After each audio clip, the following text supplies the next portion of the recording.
This week's Piltch Point with Avram Piltch is proudly powered by PureVPN. The best way to protect your privacy online is with PureVPN. You can hide your online activities, say goodbye to regional restrictions, and improve your streaming quality. Plus, it's available for almost all of your devices. You can get a special price and a 31-day money-back guarantee right now by going to piltchpoint.live/PureVPN. I just realized that's not PureVPN's logo anymore. Anyway, I just updated it. It's purple now. Anyway, cool. Yeah, it's actually a really, really good update. I normally don't like big branding updates, but this one was good. Anyway, not the point. Yep. Let's talk about AI. I don't know if I feel intelligent enough to discuss it. So this is the last few months have been we've seen a big developments in the availability of AI, particularly generative AI that can create text and images. And I'm sure a lot of folks have heard of ChatGPT, which is a free, well, it's not free if you want to use it and use it a lot, but it's free to try out bot that you can use to write things for you.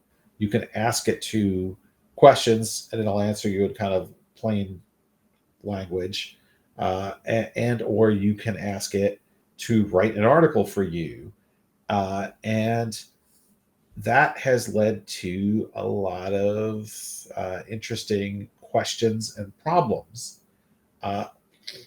which I've written about. But I've first of all, let me actually share my screen and show you ChatGPT, which I hope will be working when I try it. Okay, here we go. Why would it not be working? Because sometimes it gets overwhelmed with all the traffic. So I'm going to ask it to write an article about something. Let's see what I'm going to ask it to write an article about. Something we really know. Write an article about. Well, I asked it before. Should I do how to build a PC? How to set up a Raspberry Pi. Let's see. Let's see if it gets. Let's see how well it does. So you can see it. It only takes a few seconds. It's pretty quick, and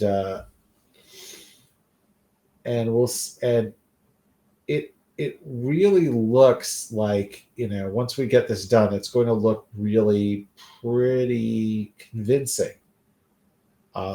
In fact, I should note that a couple things that have happened recently since we've last talked are that a couple of major publishers have tried out not ChatGPT itself, but other AI software. CNET and the parent company of CNET, Red Ventures, tried out have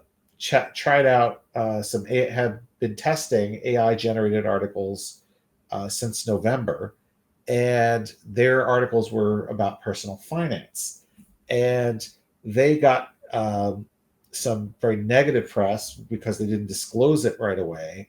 And then not only were they kind of caught doing it, but they were caught with some very serious factual errors, even though they said that they were fact checking everything that the AIs wrote.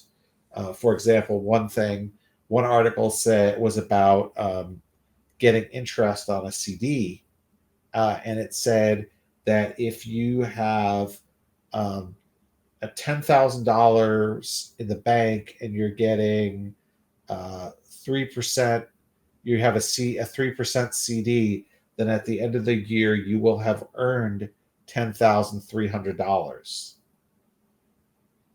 Earned $10,300? No.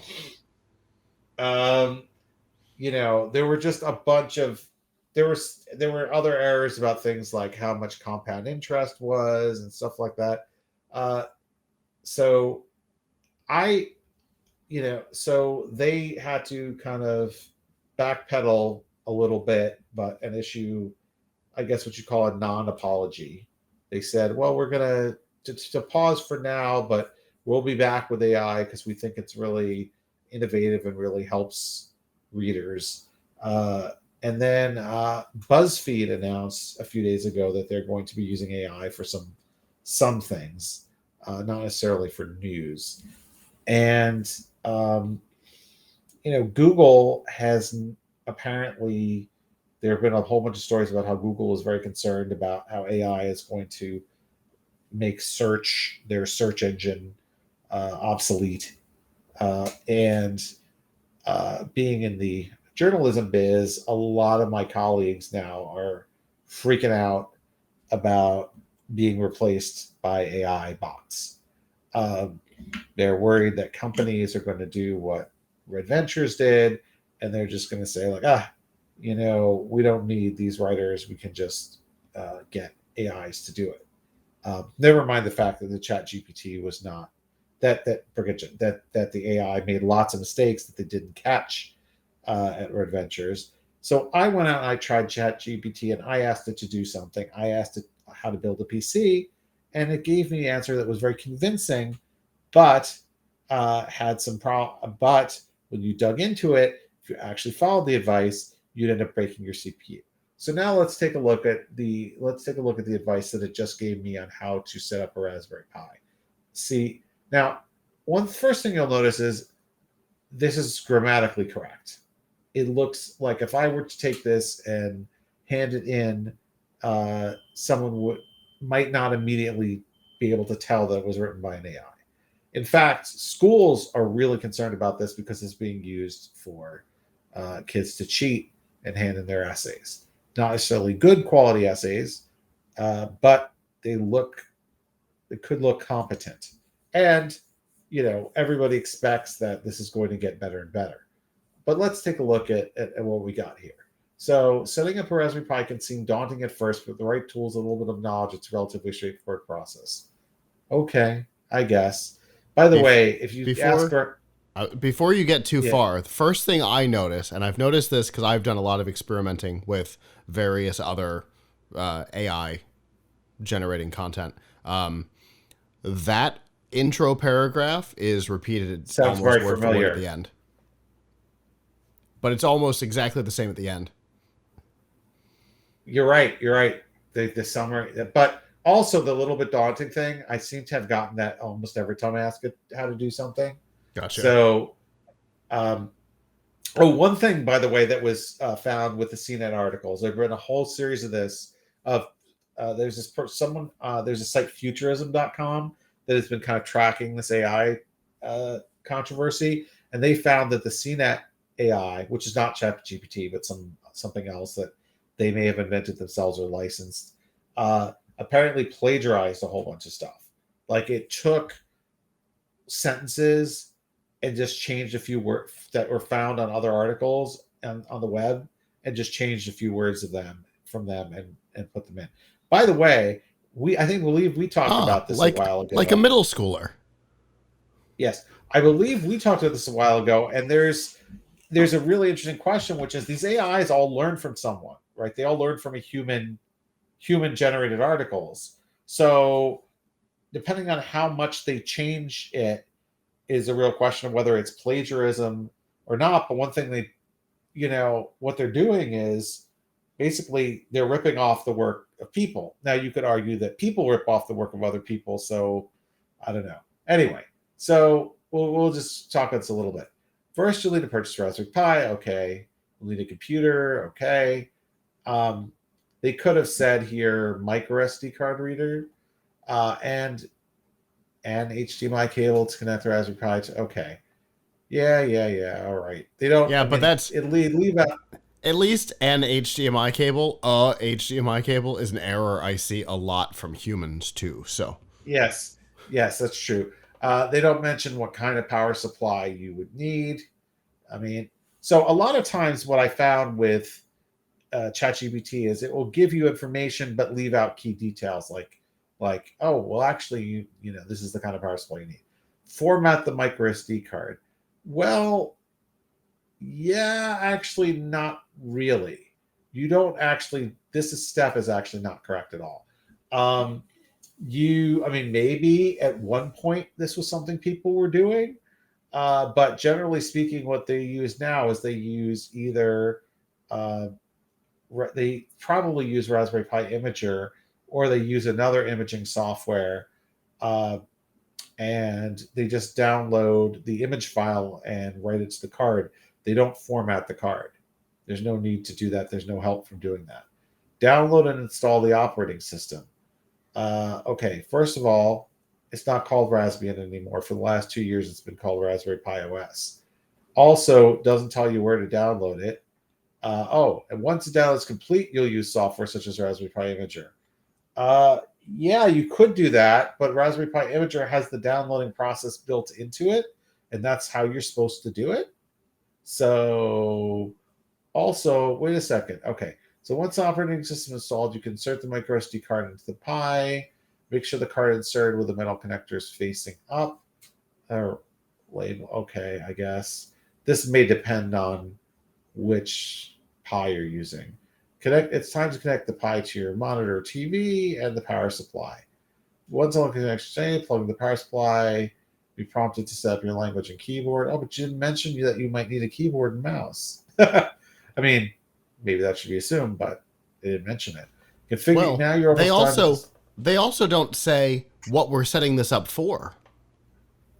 Yeah, I mean, I you guess don't find out until like step 7 that we're setting this up to be used as a desktop, or I guess it's 6.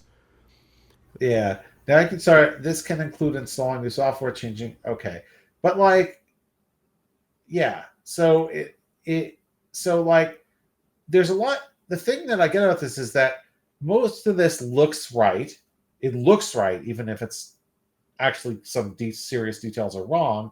But it's also so broad that it's not very useful, right? Like, okay, sure. Like, if you've already done this task, like if you're me and you've already done this a million times, you might look at it and be like, oh, okay, I could follow these instructions because I already know what to do.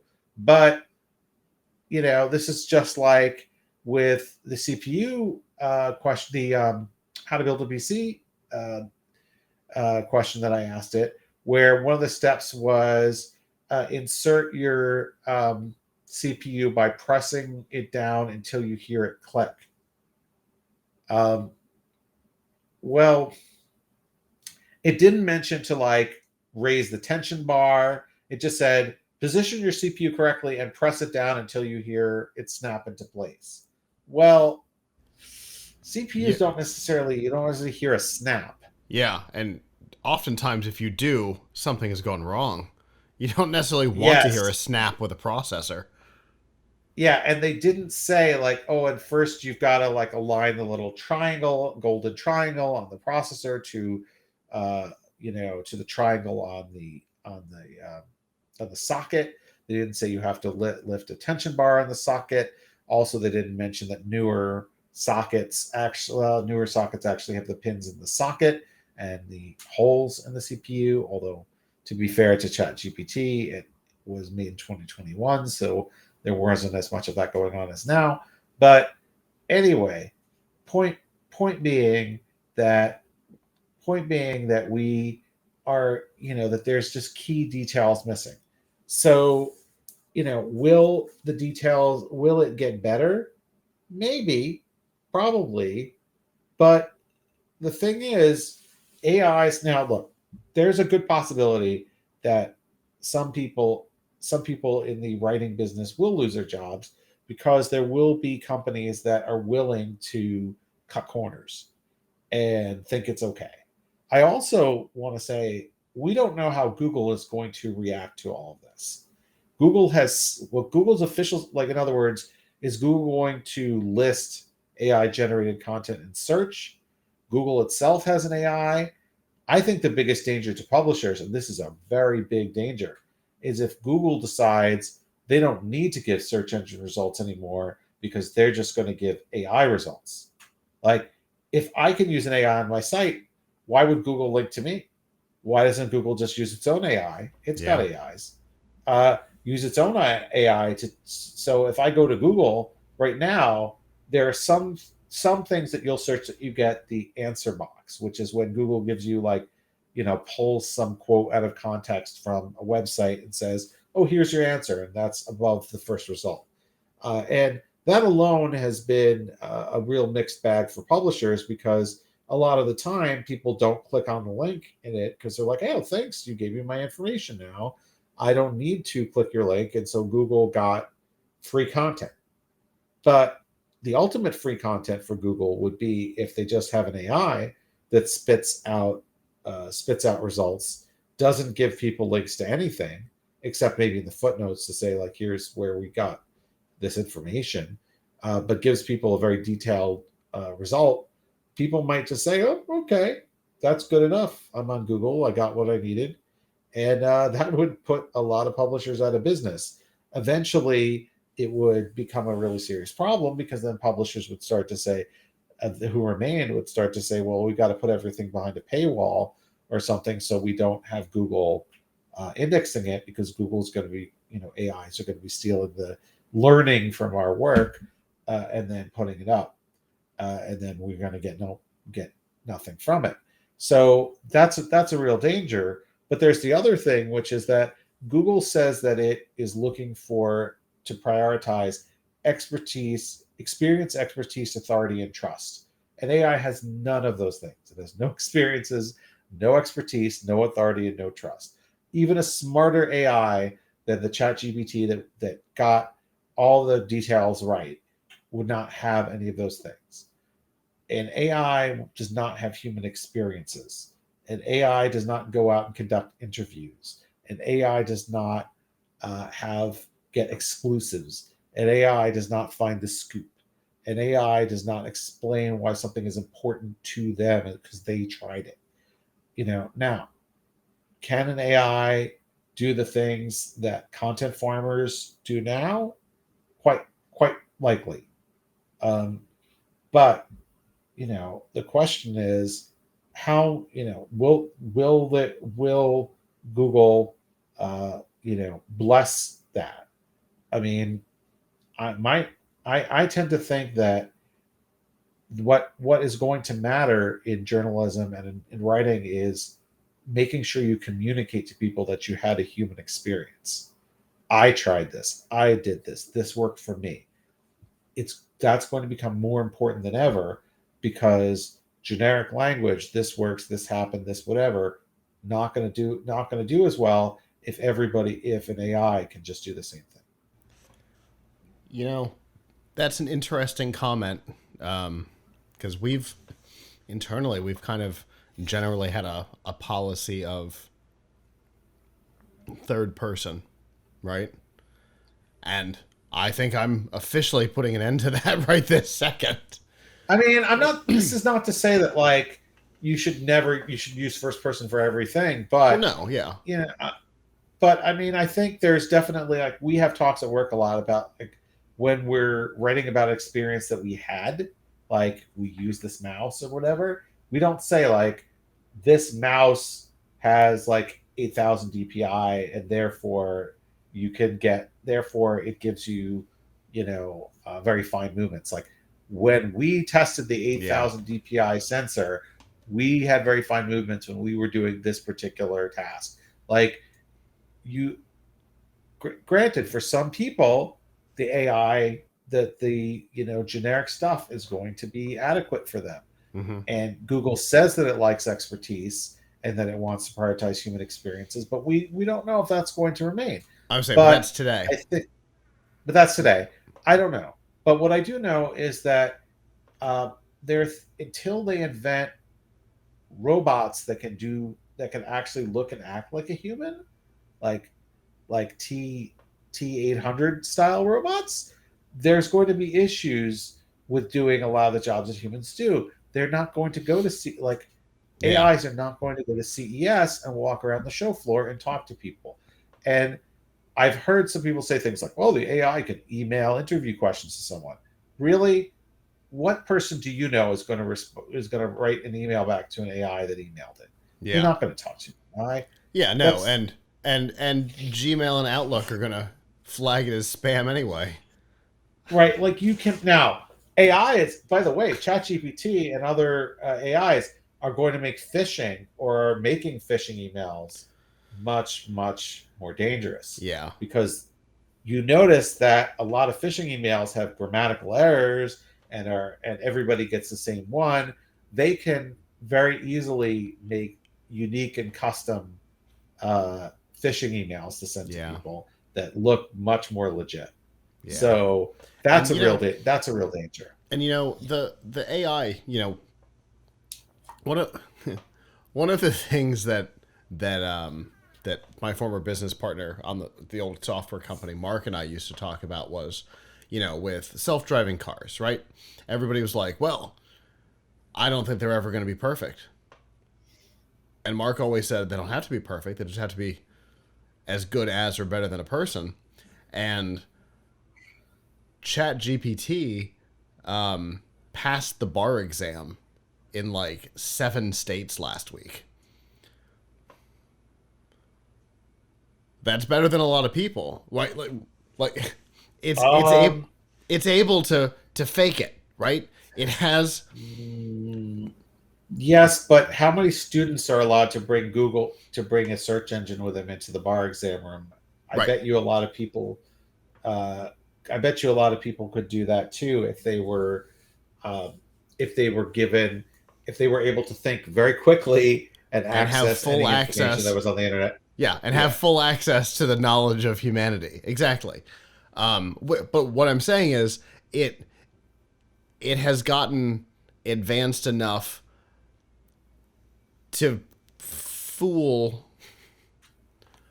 people, to fool systems, to fool institutions, which just going into the danger zone that you were talking about with phishing emails and stuff like that. The fact that it's able to even trick or fool institutions like the bar in several states is another level of danger. Yeah, it it is very dangerous. We are going to need better ways of finding of credentialing Mm-hmm. humans, right? We are absolutely going to need better ways of credentialing humans uh, than we have now. So that those are serious concerns, and I think my colleagues who are concerned about the impact on like the future journalism, they should be concerned, but at the same time, like if it's happening, if companies are replacing humans with these AIs, they're what they're really showing is that they don't really value the content, and Mm-hmm. because and especially if you look at what happened with CNET, like they missed major problems with the facts. Now they said that they had humans reading this and that the humans were responsible for catching it. But here's where and I, I I believe that they had a human look at it. Um, Although it's hard, we don't really know to what extent and what human it was. But here's something to keep in mind that I talk about that I've talked about with my friends and family over the last few weeks since it's come out. You cannot have just anybody read, edit, or fact check an article. Like you if you take me and you give me an article that was written by an AI about a topic that I don't know anything about, then I'm not going to catch the most serious. I'm going to check the grammar, but I may not catch the most serious logical problems in it because I don't know what I'm looking for. Right. So if you take someone who doesn't know anything about finance and you give them finance articles to read, I mean, they earned $10,300. They probably shouldn't have. You should have caught that. But it was really one word, earned versus you would have or whatever. But some of the other things they had about like compound interest and how mortgages work and how car payments work or whatever. Like if you if you didn't normally write about that stuff, you might not catch those things. If I gave you this Raspberry Pi article and you never work with a Raspberry Pi, you wouldn't know that like okay, Raspbian is actually not what we call it anymore, or like you might not catch the fact that it says you need an SD card reader, and an SD card reader is different than a micro SD card reader. If you've never worked with memory cards, maybe you don't know that there's a difference. So, like, you need someone who knows what they're doing to read it. At a certain point, if you can't trust the facts, then having a robot or do it is actually less helpful than having a person. Like, if you need a person to spend a lot of time rewriting that and fixing that and catching that, then you might as well just have the person write it. Like, that's how it is with writers. If I hire a freelance writer and I find lots of factual errors in their work, I'm not going to work with that person again. Yeah, I could spend a lot of time catching their errors, but if I spend more time rewriting it than it would, if I spent about as much time rewriting it as it would have taken me to write it myself, then I don't want to work with that person again. So why would... Yeah, because it's actually detrimental. It's not helpful at that point. Right. So if the AIs have to have... So, like, if you have to have a good human backstop for the AI, then you don't need the AI. Then the AI is not good enough, right? And if it's good enough, so like, you know, when will you get to the point where it's good enough? I feel like the same thing about self-driving cars, right? For a long time we said, and it's still the case, right, with self-driving cars. So now we have self-driving cars in a very few locations. I think there's like one in San Francisco now where you can get like a cab at night, and then there's like pizza delivery in some town in Texas, and then I think Arizona has one small area where you can get a cab, and there's like a 6-month wait to get it just to try it out. But all of those things are backstopped by people watching it constantly, whether they're actually behind the wheel or they're remote at a terminal. So if you need a huge human backstop because you can't trust the product, like, what good is it? Yeah, and another great example of that, going back to CES, is the Loop, which is the boring company's hole in the ground with Tesla's in it. Yes. Part of the drive is automated, and part of the drive is not. There's a guy in the driver's seat who backs out of the space and drives through the busy part of the terminal. Whoop, that gets to the tunnel, and when he gets to the tunnel, the car goes, "Got it!" And like the speed changes. It's like being on a roller coaster. It's the top of the hill, and you're like, "Oh, here it goes!" Woo! When it steals control from the driver. And I'm only saying he because I wrote it twice, and it was a male driver both times. There were female drivers too, but both of mine were male. You knew exactly when the computer took over. You could feel it. Well, there it goes. And when it returned control, because once it comes out of the tunnel, whoa, you're back to the person, and everything slows down, and you have to press the accelerator and all those things. And so it was a really interesting experience because you got to experience the self-driving nature, which in reality is more like it's a small world because it's more of a defined track than anything in a cave,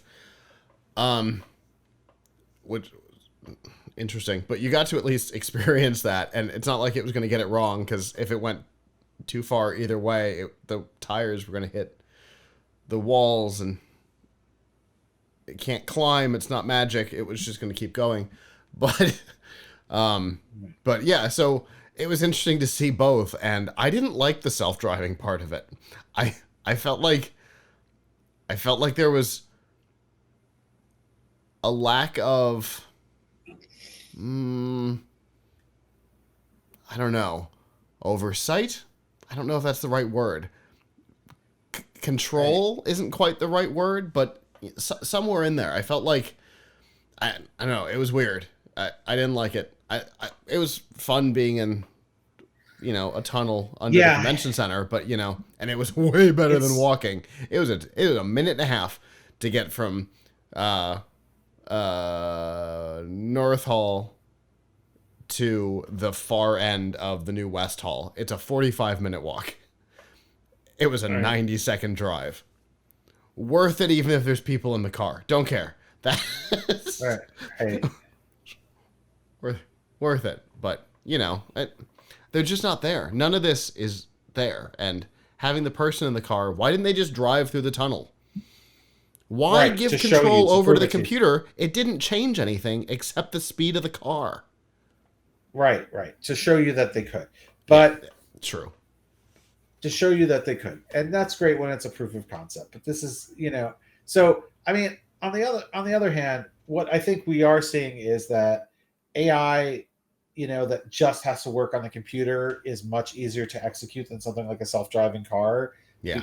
And maybe that means that like white collar jobs are going to be the ones that are more affected by AI than blue collar ones, Uh-huh. because like it's much, from my experience, I wouldn't say extensive experience, but my experience learning about robotics and like what it takes to make like something that's like a human hand, like to make something that can do the work of like assembling something or moving stuff around and fine detail, that's really difficult and Mm-hmm. expensive. Yeah. To Much more difficult and expensive than using some cloud computing to generate text or an image. Yeah. Although, I'll tell you, we had a company on the show again this year, the Tactagon, whose product actually allows you to program robotics by doing it once, and then you're off and running, which I I thought was mean, interesting. But yeah. that's But even then, that's good, but retrofitting a whole factory and manufacturing process or whatever to do that, or like let's say, it's McDonald's or whatever, and I need AI to cook the burger and flip the burger and hand the burger and clean the floor and do all, like there's just so many little tasks that you would need to program it for, that you would need yeah, to make it do, like, all these and very deep. Because and what if they don't want pickle? right. Oh, and hardware is expensive. Like Mm-hmm. hardware like that is very expensive right now. Yeah. So I think automation of like those type of tasks, which a lot of people have thought is, oh yeah, that's going to be replaced by a computer, might actually be more coming later than automation of Yeah. like knowledge tasks, because there's no hardware involved. It's Mm-hmm. very easy to replace. But nevertheless, my point with all of this is it's not there, and it's not there. It's never going to be able to have human experiences, Mm-hmm. and so ultimately it's always going to, for things that are regurgitated and things that are, a commodity, not commodity knowledge, it might very well replace some humans, but it's not going to have, ultimately it's got to draw on the work of real humans to have Right. any value. Right. Yeah. Yeah, I actually heard a segment from a political commentator this week who made the same point, that it's not blue collar workers that need to be worried. It's it's the middle management. It's the they're the people who are seemingly being automated away uh, already, and it's only gonna go from there. Now I know you wrote about this at least once so far, right? Yes. So yes, we have an article on Tom's Hardware called uh, "I asked ChatGPT how to build a PC. It told me to break my CPU," and that went up last week and has a lot of comments and a lot of got a lot of very thoughtful, really actually thoughtful comments about this. Nice. So I yeah, check it out. That's not always been the case, Yeah, most of them but have been really thoughtful. that's awesome. I mean, I'm they're most of glad them. to hear it. Most of the comments have been really thoughtful. Some of them are like, "Oh, you don't know enough about AI." They always say that. But then, whatever the Sure. topic is. But then there Yeah. were others who are like, "AI, it can't be intelligent if it's not conscious. Consciousness is not intelligence, or whatever." Um, I was doing it. I won't get into this now, but I read some very interesting stories about whether or not general AI is coming anytime soon. That is like AI that can think like a person. Um, some of the experts say no time soon. But Yeah. anyway, We had somebody uh, on at yeah. Collision a couple of years ago who claimed that they had AI that could think like a mosquito or something. I'm like, okay. Yeah, right, Right. And Right. part of it is we also we don't fully understand how the human mind works anyway. Yeah. I don't think we know how the mosquito mind works either, which makes the claim a little strange, but whatever.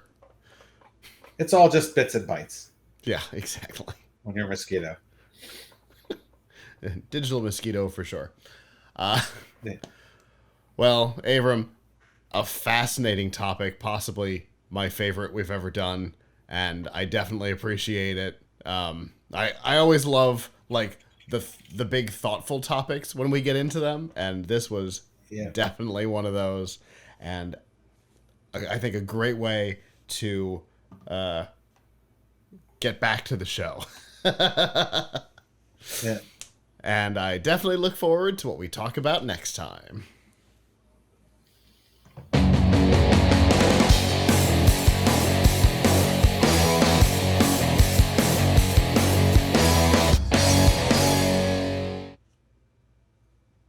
Hello, YouTube. Thanks for watching, and I hope you enjoyed this episode of The Piltch Point with Avram Piltch. If you did, please subscribe to our channel, and of course hit the notification bell since subscriptions don't mean much on YouTube anymore. And if you've got topics you'd like us to discuss in the future, we'd love to hear from you in the comments below. If you don't want to follow us on YouTube, that's okay. There's a lot of other ways that you can follow our content. You can find all of that by going to plughitslive.com/subscribe. There you'll see all of our shows and all the different ways that you can watch, listen, and follow along.